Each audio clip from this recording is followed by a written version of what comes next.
मुंबईत सकाळपासून सुरू असलेल्या मुसळधार पावसाचा जोर ओसरला, मात्र संततधार सुरूच. मध्य आणि हार्बर लाईन सुरळीत, तर पश्चिम रेल्वे धीम्या गतीनं.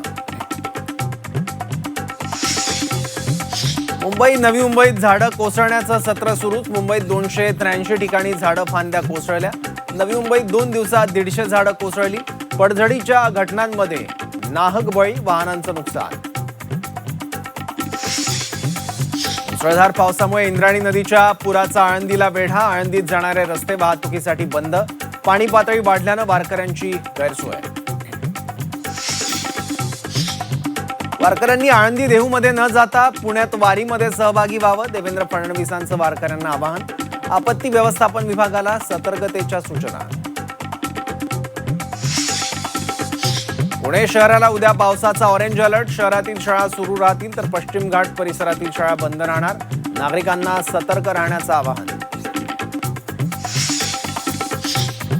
कनेक्टिंग लिंकवरील आजचे व्हिडिओ धक्कादायक. संपूर्ण कामाचं ऑडिट झालं पाहिजे. खासदार सुप्रिया सुळेंची मागणी. तर ज्यांनी राज्याची वाट लावली ते आम्हाला प्रश्न विचारतायत. फडणवीसांचा पलटवार. नाशिकमध्ये उद्या ढगफुटी सदृश्य पावसाचा अंदाज. 300 मिलीमीटर पर्यंत पाऊस होऊ शकतो. मुख्यमंत्री फडणवीसांकडून नाशिककरांसाठी अलर्ट. मुसळधार पावसामुळे भातसा नदीची पातळी वाढली. वाशिंद गेरसे मार्गावरील पूल वाहतुकीसाठी पूर्ण बंद. नागरिकांनी पर्यायी मार्ग वापरण्याचं आवाहन.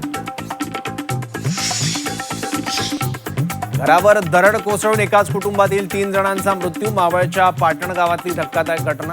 एक महिला थोडक्यात बचावली. नाशिक कंपनी धर्मांतर प्रकरणात निदा खानला जामीन मंजूर. दानिश शेखचा जामीन अर्ज कोर्टानं फेटाळला.